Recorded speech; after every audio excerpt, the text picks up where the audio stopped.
Bonjour tout le monde, Mathias Haché, courtier hypothécaire commercial chez PMML. Aujourd'hui, je suis avec Emma Braham. Enchanté, je suis vraiment content de te rencontrer. Tu étais sur le panel ce matin, c'était très intéressant et je pense que beaucoup de gens étaient sur le bout de leur chaise à écouter ce que tu avais à dire parce que actuellement, on est dans une conjoncture économique qui est très difficile, ce que je comprends. Ben oui, merci Mathias. Puis c'était un plaisir d'être là ce matin. Et je pense que ce qu'il faut retenir actuellement, c'est que oui, on a une situation économique qui est assez particulière, on a une inflation qui est galopante, on a un ralentissement économique qui pointe à l'horizon, mais aussi tout ça se fait dans un contexte d'incertitude extrêmement élevé. On le sait, même si on s'attend, par exemple, à un ralentissement économique relativement modéré dans la prochaine année, un petit 2 trimestres où on serait proche du 0% de croissance du PIB, puis on en ressortirait. Donc, ce serait une relativement faible ralentissement économique. Mais par contre, il y a beaucoup de points dans le monde et dans le Canada qui nous disent, ben, est-ce que ça va être vraiment ça? Est-ce que ça va être pire que ce qu'on anticipe? Puis combien de temps ça va durer? Beaucoup d'incertitudes encore. Beaucoup de conflits géopolitiques, on en parlait un petit peu avant l'entrevue, qui sont des facteurs qu'on ne peut pas vraiment prévoir où ça s'en va et comment ça affecte directement le marché actuellement au niveau macro. Bien, on le voit déjà si on prend un pas de recul en 2021, la guerre en Ukraine a vraiment changé la donne. Donc, on avait une inflation qui augmentait déjà parce qu'on était en train de sortir de la pandémie, donc la demande, notamment pour les services, était très forte. On savait qu'on avait des enjeux dans les chaînes d'approvisionnement. Tout ça venait nourrir l'inflation, mais la guerre en Ukraine est venue vraiment allumer un feu là, dans le système macroéconomique mondial en augmentant le prix des énergies, en créant un risque de récession important en Europe et en augmentant le prix des aliments. Donc, on l'a vu, les crises ou les enjeux géopolitiques, ils ont un impact sur l'économie. On l'a vu en 2021. Maintenant, si on regarde vers l'avenir, il y a plusieurs tensions, on le voit, qui nous font dire que ça pourrait venir aggraver le ralentissement économique qu'on voit. Donc oui, des tensions en Asie, mais aussi des tensions, on le voit, après, à la sortie de la pandémie, il y a une certaine hausse du protectionnisme. Alors, on veut rapprocher, on veut nearshoring, on veut rapporter les chaînes d'approvisionnement proches de chez nous ou dans des pays amis. On essaye de développer localement certaines filières, etc. Tout ça, c'est inspiré par les risques géopolitiques, mais l'impact que ça a, ben, c'est des tensions qui sont quand même des pressions inflationnistes parce que ça coûte beaucoup plus cher si on veut fabriquer ici, si on veut fabriquer chez des amis, etc. Effectivement, puis tu réponds un peu à ma prochaine question qui était fin 2022, on avait une fin de petit accrochage. Fin 2022, on avait une pression qui était de moins en moins forte. On sentait que l'inflation allait peut-être justement descendre. Et dernièrement, on a senti peut-être un sentiment de peur sur le marché. On l'a vu, nous, avec les obligations hypothécaires de ce côté-là, qui ont reparti vers la hausse. Et ça fait en sorte que, finalement, l'inflation avait commencé à redescendre en partie, mais ce n'est pas toutes les sphères de l'inflation qui ont commencé à redescendre.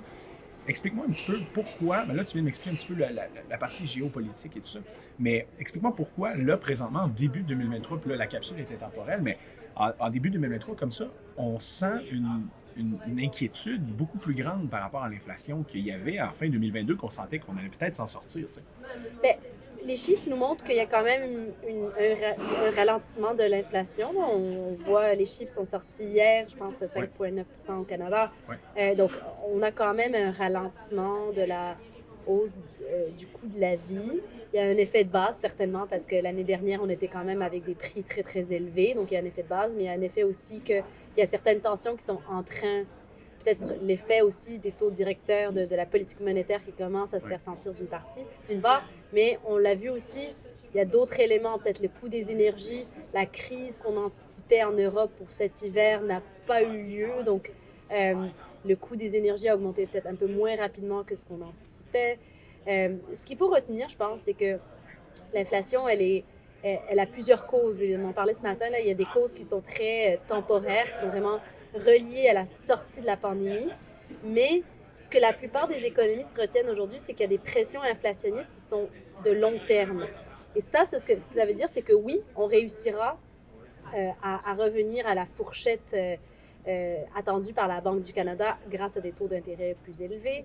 Mais par contre, ça veut dire peut-être qu'on va devoir avoir des politiques monétaires plus restrictives plus longtemps pour rester dans notre fourchette d'inflation. Exact. Donc oui, il y a des causes plus structurelles. Donc le vieillissement de la population notamment fait que aujourd'hui, même si les pénuries de main-d'œuvre sont appelées à s'alléger au cours de la prochaine décennie, on a quand même une population qui vieillit au Québec, mais partout dans les pays occidentaux.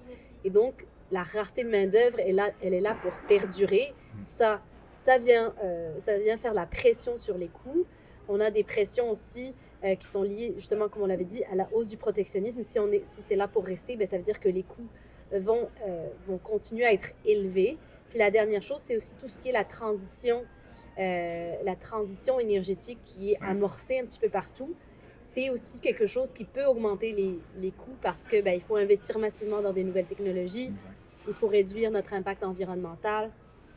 Tout ça, c'est des investissements tout arrive un petit peu en même temps, qui viennent nourrir les pressions sur les coûts à plus long terme. Ouais.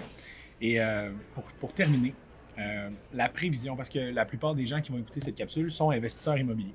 Et tu me vois venir, je ne veux pas te mettre on the spot, mais je vais le faire un petit peu.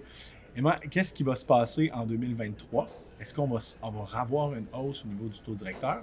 On entend un petit peu parler. Est-ce qu'en 2024, on va voir éventuellement une baisse du taux directeur?